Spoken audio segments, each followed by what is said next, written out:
bene data hari igihe turekera ibyije byose mu mitima yacu, ibize byose bikinjira mu mitima yacu.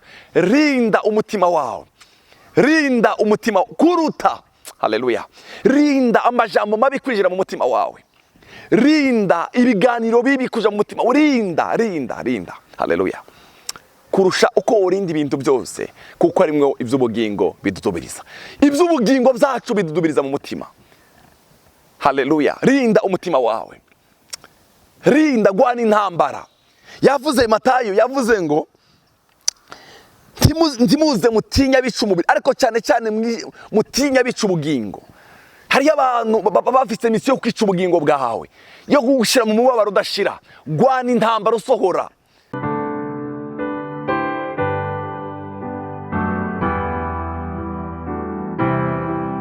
Shalom, ndabaramukije cyane bavandimwe ba CANAAN TV, ubuntu bwa Kristo Yesu buganza imitima yanyu. Turabakunda, turashima ngene muhora mukurikirana ibiganiro byacu, ubuntu bw'Umwami bwiyongeranye ku buzima bwanyu.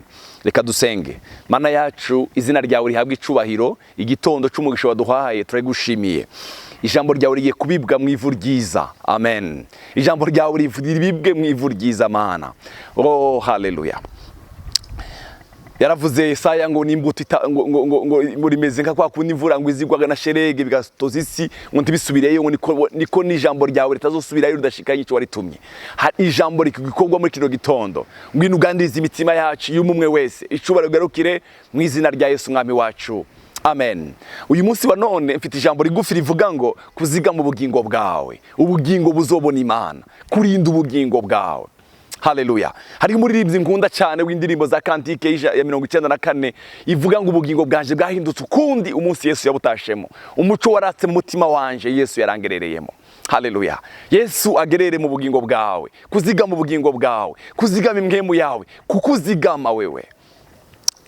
Dusome mu gitabo cya Matayo igice cya 10:28 haravuga ngo ntimuze mutinye abica umubiri badashobora kwica ubugingo, cyane cyane mutinye ushobora guhonereza ubugingo no mubiri muri Gehinomu.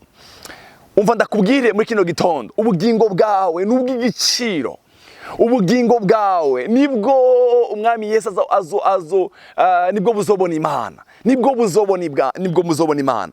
Matayo yavuze ijambo ryiza, ntimuzimire, ntimuze mutinya abica umubiri, ntimuze mutinya abica umubiri badashobora kwica ubugingo. Haleluya. Hari ikintu gishaka ubugingo bwawe, hari ikintu kiriko kirashaka ubugingo bwawe. Ubwo bugingo bwawe nibwo buzobona Imana. Uyu mubiri wacu wavuye mu gitaka, uzosubira mu gitaka, ariko ubugingo bwavuye ku Mana buzosanga Imana. Inama ndakugendeye muri kino gitondo niyi, zigama ubugingo bwawe, uzigama impwemu yawe izobona Imana. Yaranditse ijambo ryiza Salomo mu gice cy'imigani, igitabo cy'imigani 4:23 haravuga ngo rinda umutima wawe kuruta ibindi bintu byose, kuko arimwe iby'ubugingo bidudubiriza, iby'ubugingo bidudubiriza mu mitima yacu. Rinda umutima wawe kurusha uko worinda ikindi kintu cyose. Haleluya. Rinda gushira ibibi mu mutima wawe, rinda kugaburira ivyiyumviro bibi mu mutima wawe, rinda gufata umubabaro ngushire mu mutima wawe. Haleluya. Urinde kuruta uko worinda ikindi kintu cyose, kuko ari mu ivy'ubugingo bidudubiriza. Haleluya. Umutima wawe urinde. Bene data, hari igihe turekera ibyije byose mu mitima yacu, ibize byose bikinjira mu mitima yacu. Rinda umutima wawe, rinda umutima kuruta, haleluya, rinda amajambo mabi kwinjira mu mutima wawe, rinda ibiganiro bibi kuja mu mutima, rinda, haleluya, kurusha uko urinda ibintu byose, kuko harimwo iby'ubugingo bidudubiriza. Iby'ubugingo byacu bidudubiriza mu mutima. Haleluya. Rinda umutima wawe, rinda gwana intambara. Yavuze Matayo, yavuze ngo ntimuze mutinya bica umubiri, ariko cyane cyane mutinya bica ubugingo. Hari abantu bafite misiyo yo kwica ubugingo bwawe, yo kugushira mu mubabaro udashira. Gwana intambara usohora. Reka guheza icyicaro Satani mu mutima wawe, reka guha Satani icyicaro mu bugingo bwawe. Haleluya. Gwana usohora icyo kibi mu izina rya Kristo Yesu Mwami wacu.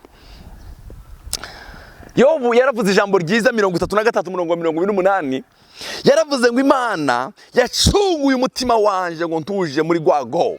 Amen. Imana icungura ubugingo bwawe ntimuje muri rwago. Satani yimbira ubugingo bwawe ibyobo iminsi yose.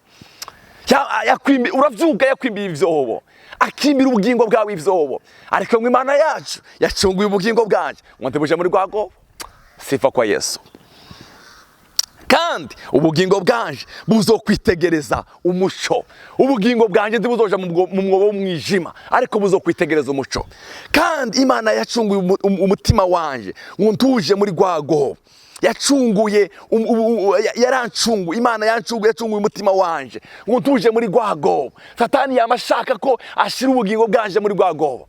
Haleluya. Hariho Zaburi nkunda cyane 103:4 iravuga ngo agacungura ubugingo bwanje ntibuje mu mahonero, bakanambika imbabazi no kugirirwa neza nk'igitsibo. Akanambika imbabazi no kugirirwa neza nk'igitsibo. Mwami wacu akwambika imbabazi no kugirirwa neza. Oh haleluya. Agacungura ubugingo bwanje. Mana irinda ubugingo bwawe kuja mu mahonero. Mana irinda ubugingo bwawe kuja mu mahonero. Haleluya. Reka dusengane irino sengesho rivuga ngo Mwami rinda ubugingo bwanje Mana. Hari indirimbo nkundi baza baririmba baririmbye ngo uzondindira ubugingo bwanje kugeza wa munsi Mwami, kugeza wa munsi. Agacungura ubugingo bwanje.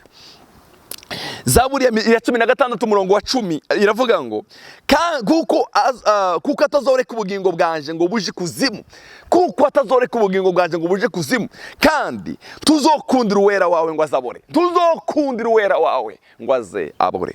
Haleluya. Kuko atazokundira ubugingo bwanje ngo buje kuzimu, tazokundira ubugingo bwanje ngo buje kuzimu. Haleluya. Tazokundira ubugingo bwanje ngo buje kuzimu, kandi tuzokundira uwera wawe ngo azabore. Zaburi ya 66 umurongo w'9 uravuga ngo izigama ubugingo bwacu ntibupfe. Haleluya.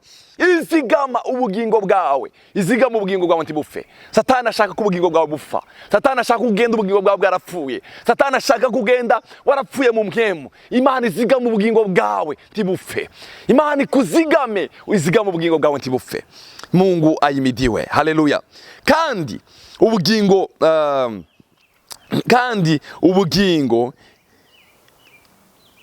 kandi zigama ibirenge byacu tibitirimuke. Izigama n'ibirenge byacu tibitirimuke.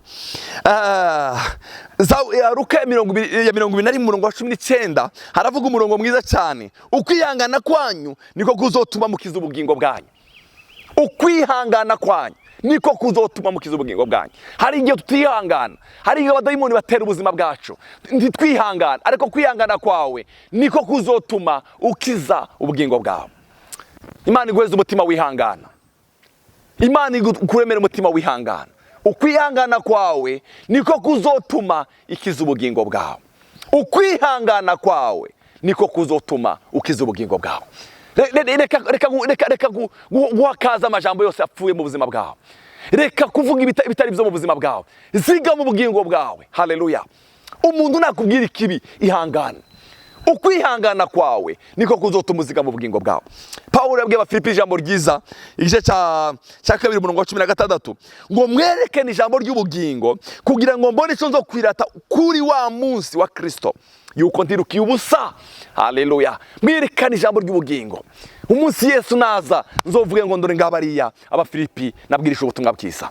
Bavandimwe bakundwa ba CANAAN TV, reka ndabagendera inama, reka ndababwire, reka ndabadusengane no sengesho rivuga ngo Mana uziga mu bugingo bwacu. Salomo yavuze ngo rinda umutima wawe kuruta ibindi bintu byose, kuko ari mu by'ubugingo bidudubiriza. Iby'ubugingo byacu bidudubiriza mu mutima, bidudubiriza mu mutima wacu. Rinda umutima wawe.